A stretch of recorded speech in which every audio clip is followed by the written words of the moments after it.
La mise à part des apôtres et leur déplacement. La parole de Dieu nous montre dans l'Église d'Antioche le modèle de l'Église. En effet, c'est la première qui soit venue à l'existence lorsque des églises furent fondées à la fois avec des Juifs et des gentils.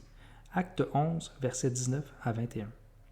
Dans le second chapitre des Actes, nous voyons l'Église s'établir à Jérusalem avec des Juifs et, au chapitre 10, nous voyons l'Église s'établir dans la maison de Corneille avec des gentils. L'Église d'Antioche fut fondée juste après l'établissement de ces églises-là. Au cours de la période de transition qui fut la sienne, l'Église de Jérusalem n'était pas tout à fait affranchie du judaïsme. À Antioche, par contre, l'Église fut établie dès le début sur un fondement ecclésiaste parfaitement net. Le fait que ce soit à Antioche que pour la première fois les disciples furent appelés chrétiens, Acte 11, verset 26, n'est pas peu significatif. Ce fut là que les caractéristiques spécifiques du chrétien et de l'Église chrétienne furent pour la première fois clairement manifestées, et c'est pour cette raison que l'Église d'Antioche peut être considérée comme l'Église modèle pour cette dispensation. Ces prophètes et ces docteurs furent des prophètes et des docteurs modèles, et les apôtres qu'elle envoya furent des apôtres modèles. Non seulement les hommes envoyés sont pour nous un exemple, mais la manière dont ils ont été envoyés l'est également. Depuis l'achèvement du Nouveau Testament, le Saint-Esprit a appelé beaucoup d'enfants de Dieu à le servir dans le monde entier, mais aucun d'eux ne peut être considéré à proprement parler comme un exemple pour nous. Il nous faut toujours regarder de quelle manière le Saint-Esprit a agi la première fois, dans une direction donnée, pour découvrir quel modèle Dieu veut que nous suivions dans cette direction particulière. En ce qui concerne l'envoi d'ouvriers, le meilleur exemple nous est donné par la première Église établie sur une base absolument claire lorsqu'elle a envoyé pour la première fois des apôtres ou missionnaires. L'appel du Saint-Esprit. Dans les 2 premiers versets d'Acte 13, nous lisons « Il y avait dans l'Église d'Antioche des prophètes et des docteurs, Barnabas, Siméon appelé Niger, Lucius de Cyrène, Manahen, qui avait été élevé avec Hérode le tétrarque, et Saul. Pendant qu'ils servaient le Seigneur dans leur ministère et qu'ils jeûnaient, le Saint-Esprit dit « Mettez-moi à part Barnabas et Saul pour l'œuvre à laquelle je les ai appelés. » Veuillez noter ici quelques faits. Il y avait à Antioche une église locale dans laquelle servaient des prophètes et des docteurs. C'est parmi eux que le Saint-Esprit en choisit 2 qu'il mit à part pour une autre sphère de service.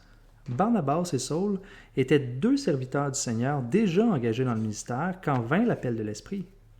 Le Saint-Esprit n'envoie ailleurs que ceux qui sont déjà équipés pour l'œuvre et qui assument des responsabilités là où ils sont, et non ceux qui enterrent leur talent et négligent les besoins locaux, tout en rêvant du jour où ils seront appelés à un service particulier. Notons d'abord que le Saint-Esprit choisit les apôtres parmi les prophètes et les docteurs. Pendant qu'ils servaient le Seigneur dans leur ministère et qu'ils jeûnaient, le Saint-Esprit dit « Mettez-moi à part Barnabas et Saul pour l'œuvre à laquelle je les ai appelés. » Ces prophètes et ces docteurs servaient le Seigneur avec tant de zèle que, lorsque la situation le réclamait, ils faisaient abstraction des exigences légitimes de leur corps et jeûnaient. La préoccupation majeure de ces prophètes et docteurs de l'Église d'Antioche était de servir le Seigneur, non de travailler pour lui. C'était au Seigneur lui-même qu'ils étaient consacrés, non à son service. Et ce fut pendant que Barnabas et Saul le servaient que la voix de l'Esprit se fit entendre pour les appeler à un service particulier. Ils répondirent à l'appel de Dieu, non à l'appel d'un besoin humain. Ils n'avaient pas entendu parler d'anthropophage ou de coupeurs de tête, et leur compassion n'avait pas été stimulée par des récits tragiques de mariage d'enfants, de pieds ligotés ou de fumeurs d'opium. Ils n'avaient entendu d'autres voix que celle de l'Esprit. Ils n'avaient perçu d'autre appel que celui de Christ. On n'avait pas exploité leur héroïsme naturel ou leur goût de l'aventure. Ils ne connaissaient qu'un appel, celui du Seigneur. La Seigneurie de Christ réclamait leur service, et ce n'est que sur son ordre qu'ils partirent. Leur appel était d'ordre spirituel. Aucun facteur d'ordre naturel ne s'y glissait. C'est le Saint-Esprit qui dit « Mettez-moi à part Barnabas et Saul pour l'œuvre à laquelle je les ai appelés. » Toute œuvre spirituelle doit commencer par un appel de l'Esprit. Toute œuvre divine doit être d'initiative divine. Il se peut que le plan conçu pour l'œuvre soit magnifique, la motivation juste, le besoin urgent et l'homme choisi pour l'exécution tout à fait convenable. Mais si le Saint-Esprit n'a pas dit « Mettez-moi cet homme à part pour l'œuvre à laquelle je l'ai appelé », il ne pourra jamais être un apôtre. Il pourra être prophète ou docteur, mais pas apôtre. Dieu désire le service de ses enfants, mais il fait des recrues. Il ne veut pas de volontaires. C'est son œuvre et lui seul en est le légitime auteur. Aussi bonne que soit l'intention humaine, elle ne peut jamais prendre la place de l'initiative divine. Vouloir sincèrement le salut des pécheurs ou l'édification des saints ne qualifiera jamais un homme pour l'œuvre de Dieu. Une qualification, une seule, lui est nécessaire, être envoyé par Dieu. C'est le Saint-Esprit qui a dit « Mettez-moi à part Barnabas et Saul pour l'œuvre à laquelle je les ai appelés. » Seul l'appel divin peut qualifier pour la charge apostolique. La tragédie, aujourd'hui, dans l'œuvre chrétienne, c'est que tant d'ouvriers sont simplement allés sans être envoyés. Une volonté propre, des amis persuasifs, le conseil d'anciens et la pression des circonstances sont des facteurs d'ordre purement naturel. Ils ne doivent jamais se substituer à un appel de l'Esprit. Voilà ce que l'Esprit de Dieu doit inscrire dans l'esprit humain. Quand Barnabas et Saul furent envoyés, ce fut l'Esprit qui les appela d'abord, puis les frères confirmèrent l'appel. Il se peut que les frères déclarent que vous avez un appel et que les circonstances paraissent l'indiquer. La question essentielle est cependant, avez-vous entendu l'appel vous-même? Si c'est vous qui devez aller, alors c'est vous qui devez, le premier, entendre la voix de l'Esprit. Nous n'oserions sous-estimer l'avis des frères, mais leur avis ne remplace pas un appel personnel de Dieu. Si Dieu désire être servi par l'un quelconque de ses enfants, il l'appellera lui-même à ce service et l'enverra lui-même. Une œuvre divine requiert avant tout un appel divin. Tout est là. Pour que Dieu ait la place qui lui revient, il faut un appel divin. C'est ainsi qu'on le reconnaît comme l'initiateur de l'œuvre. Là où il n'y a pas d'appel de Dieu, l'œuvre entreprise n'a pas une origine divine et, par conséquent, n'a pas de valeur spirituelle. Une œuvre divine doit être divinement engagée. Un ouvrier peut être appelé directement par l'Esprit ou indirectement par la lecture de la parole, la prédication ou les circonstances, mais quels que soient les moyens que Dieu utilise pour faire connaître à l'homme sa volonté, c'est sa voix qui doit être entendue à travers toute autre voix. C'est lui qui doit parler, quel que soit l'instrument qu'il utilise pour se faire entendre. Nous ne devons jamais être indépendants des autres membres du corps, mais aussi ne jamais oublier que nous recevons toutes nos instructions de la tête. Mis à part des ouvriers. Oui, c'est le Saint-Esprit qui appela Barnabas et Saul, mais il dit aussi aux prophètes et aux docteurs « Mettez-moi à part Barnabas et Saul pour l'œuvre à laquelle je les ai appelés. » Le Saint-Esprit parla directement aux apôtres, mais il parla aussi indirectement par les prophètes et les docteurs. Ce qui fut dit aux deux dans l'intimité fut confirmé collectivement par les trois autres. Tous les apôtres doivent avoir une révélation personnelle de la volonté de Dieu, mais ils ne peuvent partir sur cette seule base car elle est insuffisante. D'une part, la vie des autres, aussi spirituel et expérimenté soit-il, ne peut jamais remplacer un appel direct de Dieu.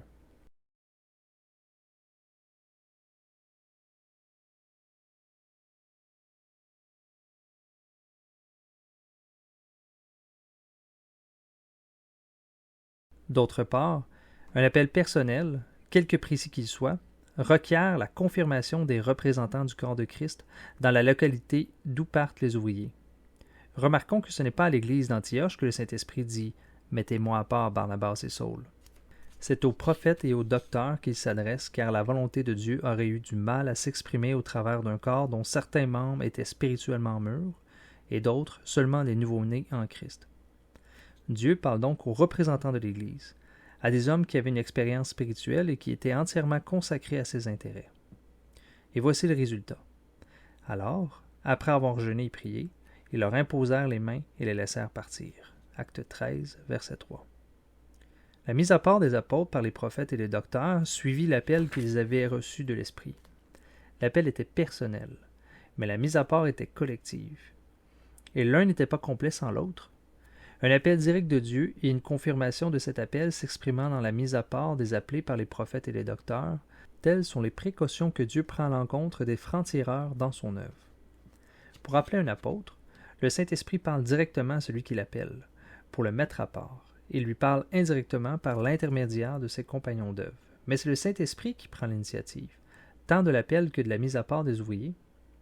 Si donc les frères représentant une assemblée mettent à part des hommes pour le service du Seigneur, ils doivent se demander « Le faisons-nous de notre propre initiative ou comme représentants de l'Esprit de Dieu ?» Ils doivent pouvoir dire de chaque serviteur qu'ils envoient « C'est le Saint-Esprit qui l'a envoyé et non des hommes. » Aucune mise à part d'ouvriers ne doit être faite hâtivement ou à la légère. C'est pour cette raison que le jeûne et la prière précédèrent l'envoi de Barnabas et de Saul.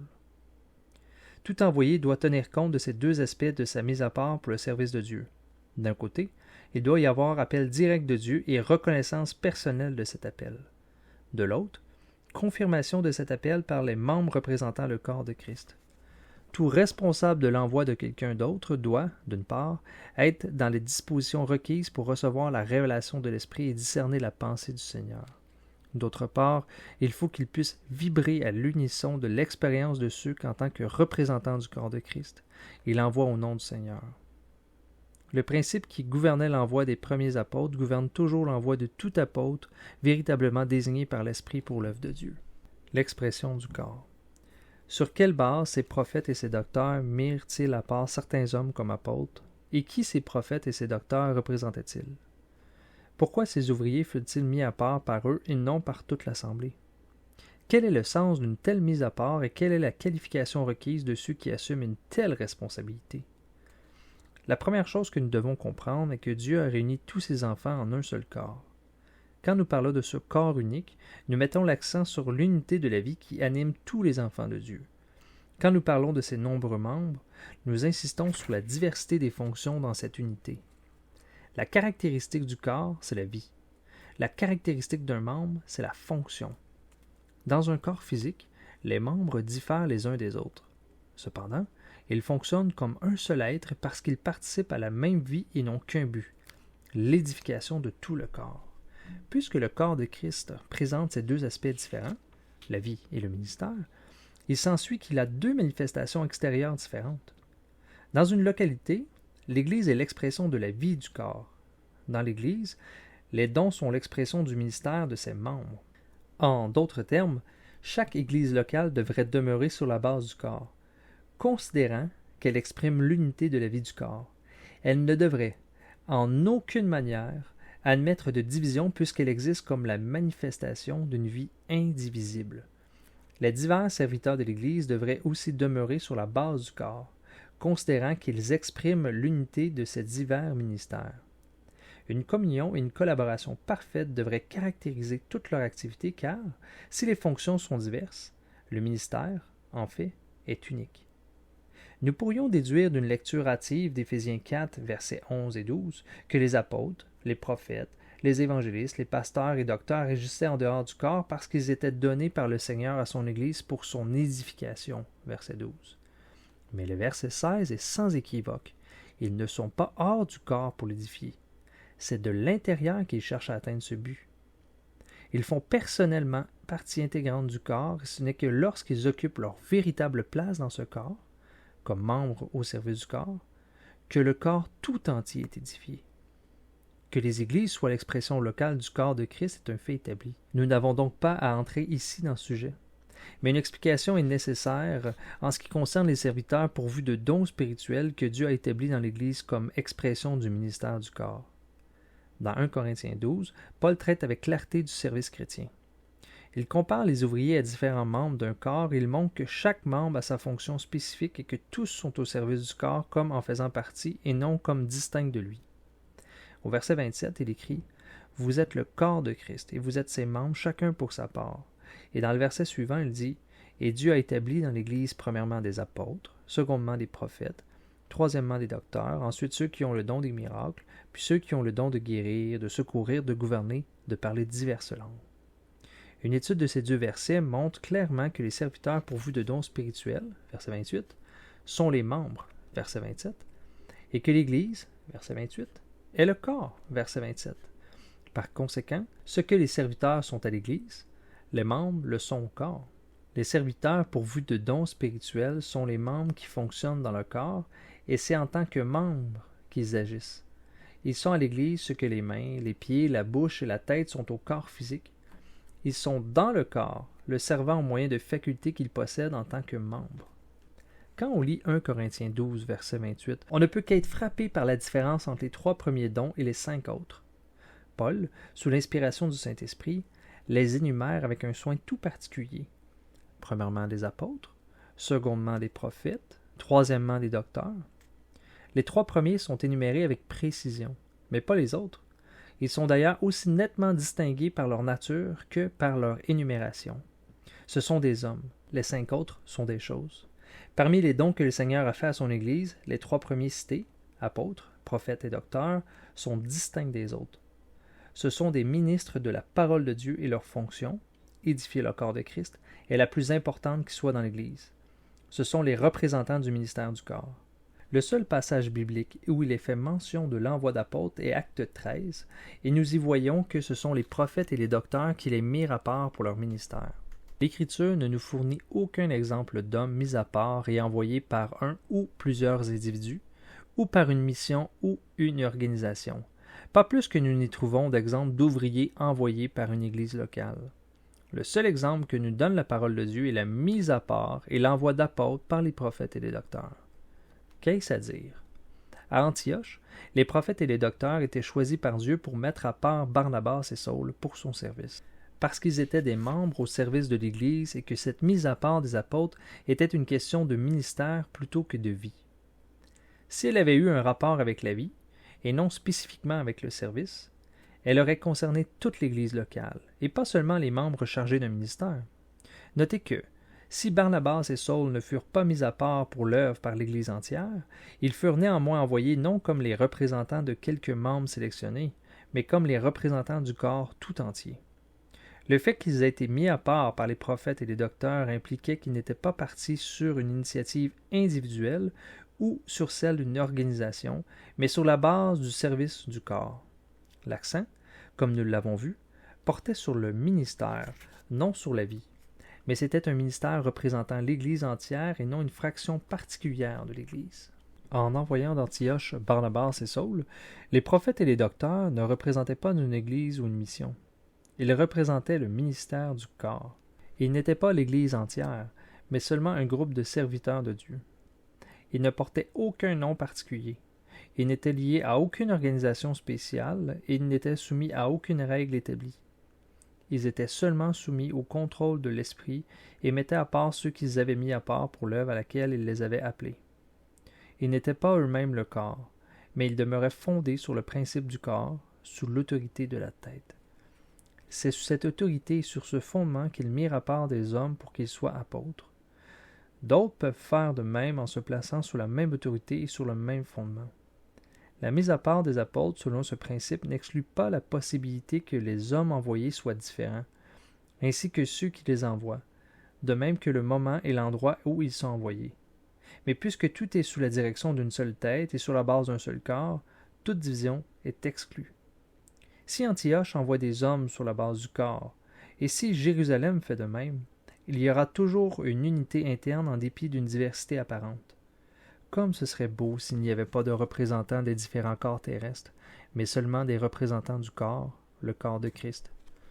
Si les milliers d'églises locales, avec leurs milliers de prophètes et de docteurs, envoyaient chacun des milliers d'ouvriers différents, il y aurait une très grande diversité externe, mais il pourrait cependant y avoir une parfaite unité interne si tout était envoyé sous la direction de la tête et sur la base du seul corps.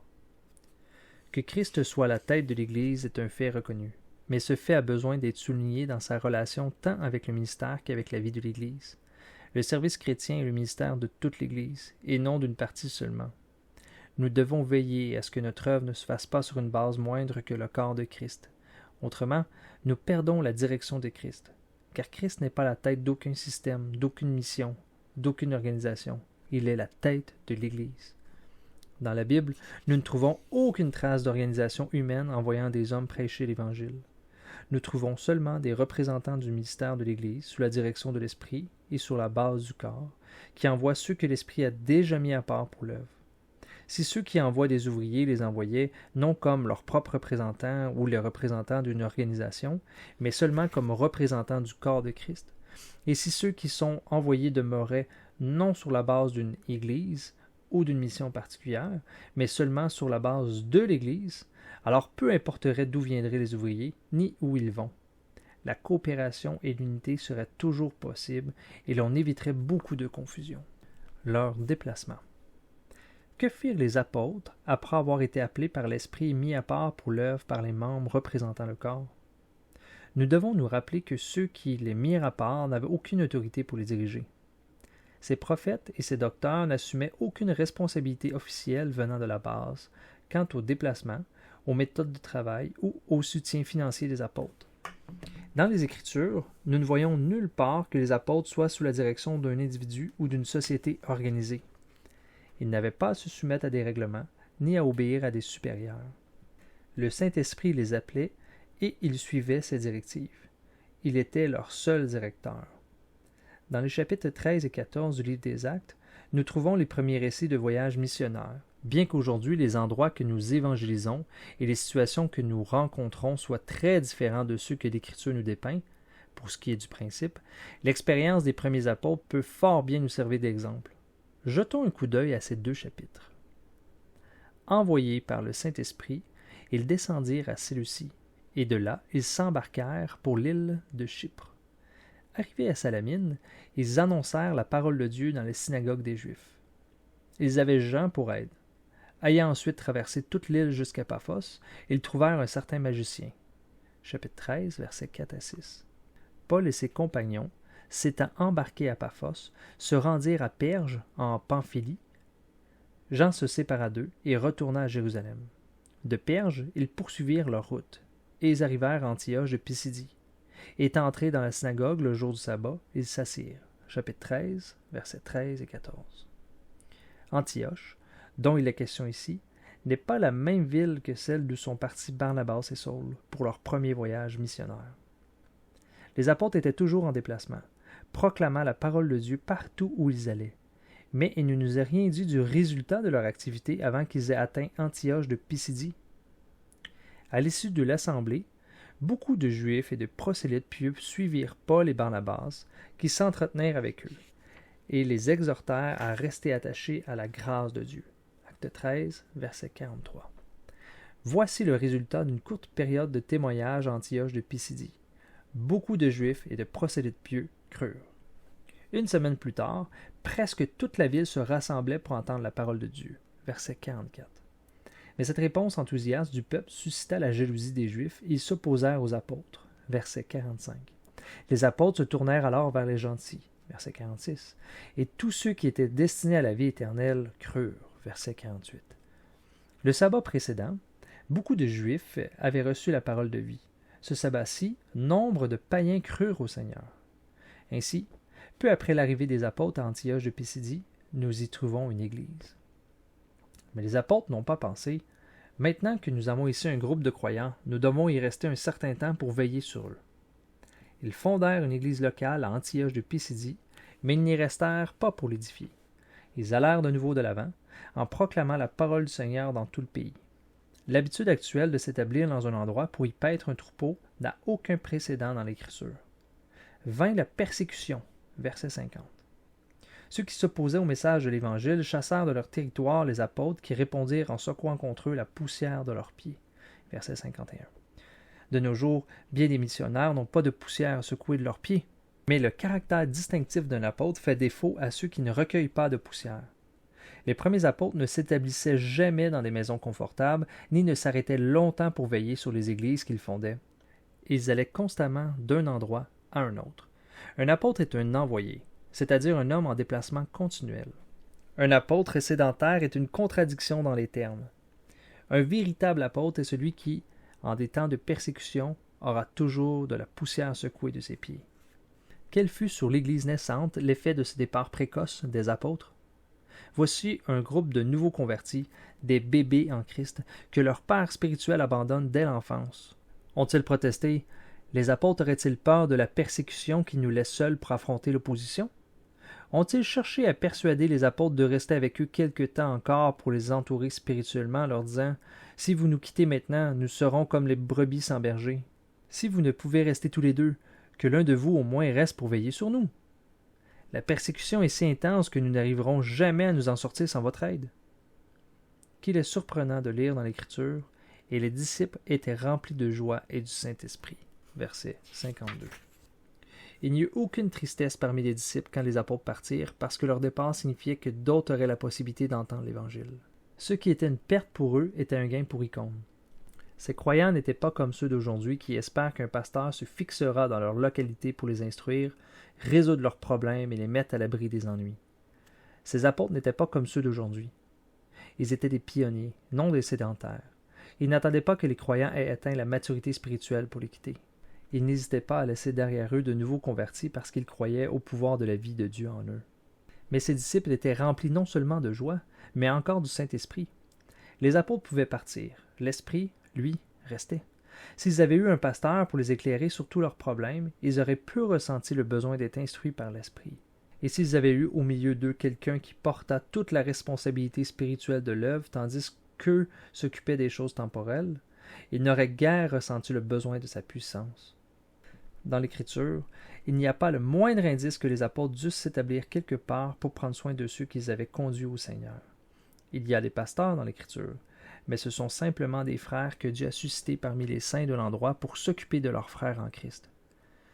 Une des raisons pour lesquelles tant de convertis de nos jours ne sont pas remplis de l'Esprit est que les apôtres s'installent au milieu d'eux pour les paître et se chargent de toute la responsabilité qui revient au Saint-Esprit. Louons Dieu de ce que les apôtres soient allés à Icône, car une grande multitude de Juifs et de Grecs crurent. Acte 14, verset 1. Avant peu, la population de la ville se divisa. Les uns étaient pour les Juifs, les autres pour les apôtres. Verset 4. Ceux qui avaient cru étaient manifestement une grande multitude, puisque leur séparation d'avec les incroyants affecta si vivement la ville qu'il en résulta une division de la population.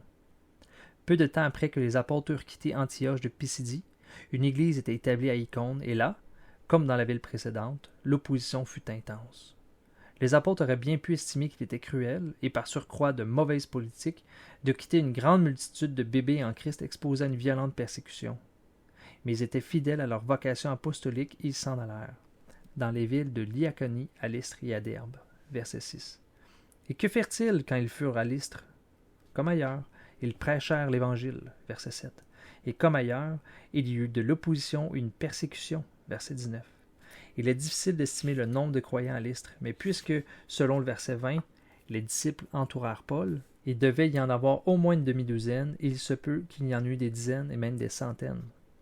Il y avait donc désormais une église à Lystre.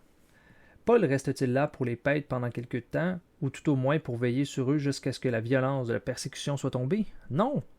Le lendemain, il partit pour Derbe avec Barnabas, verset 20.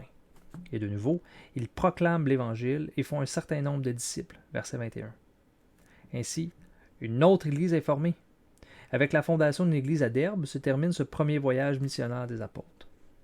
Si nous considérons ces deux chapitres, nous remarquons qu'un principe fondamental gouverne les déplacements des apôtres. Ils vont de localité en localité, selon que l'Esprit les conduit, en prêchant l'Évangile et en fondant les églises. Nulle part, nous les voyons s'établir pour veiller sur les convertis et les instruire ou pour assumer une responsabilité locale dans les églises qu'ils ont fondées. Les apôtres se déplaçaient aussi bien dans les jours de paix que dans les jours de persécution. « Aller » avait été la parole du Seigneur et « aller » fut le mot d'ordre des apôtres. Ce qui caractérise avant tout un envoyé, c'est qu'il est toujours en déplacement, sur le chemin du retour. Mais une question se pose. Comment ces nouveaux convertis étaient-ils conduits et instruits? Comment les nouvelles églises étaient-ils établies? En étudiant la parole de Dieu, nous voyons que le voyage missionnaire des apôtres consistait en aller et retour. À l'aller, leur premier souci fut de fonder des églises. Au retour, il fut de les édifier. Quand ils eurent évangélisé cette ville et fait un certain nombre de disciples, ils retournèrent à Lystre, à Icône et à Antioche, fortifiant l'esprit des disciples, les exhortant à persévérer dans la foi et disant que c'est par beaucoup de tribulations qu'il nous faut rentrer dans le royaume de Dieu. Chapitre 14, versets 21 et 22.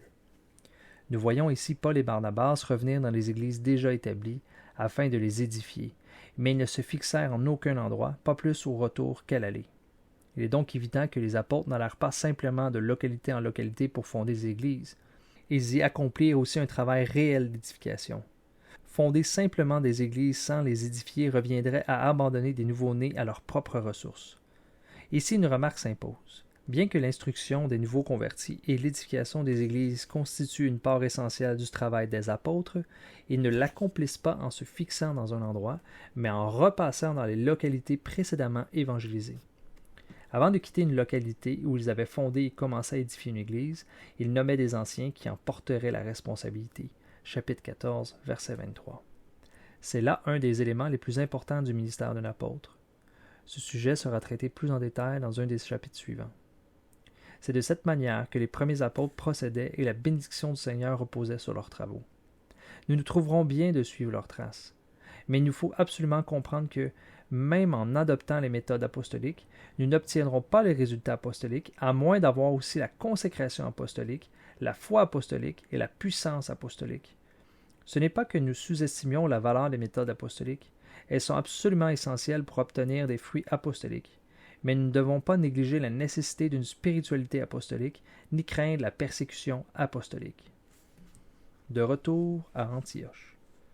De là, ils s'embarquèrent pour Antioche, d'où ils avaient été recommandés à la grâce de Dieu pour l'œuvre qu'ils venaient d'accomplir. Après leur arrivée, ils convoquèrent l'Église et ils racontèrent tout ce que Dieu avait fait pour eux et comment ils avaient ouvert aux nations la porte de la foi. Acte 14, versets 26 et 27. À leur retour à Antioche, les apôtres racontèrent tout ce que Dieu avait fait par eux. C'était d'Antioche que Paul et Barnabas étaient partis.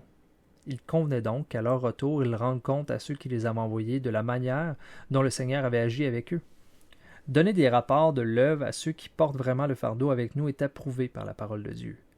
Il n'est pas seulement permis, mais il est nécessaire que les enfants de Dieu, à la base, soient informés de son action dans le champ de mission.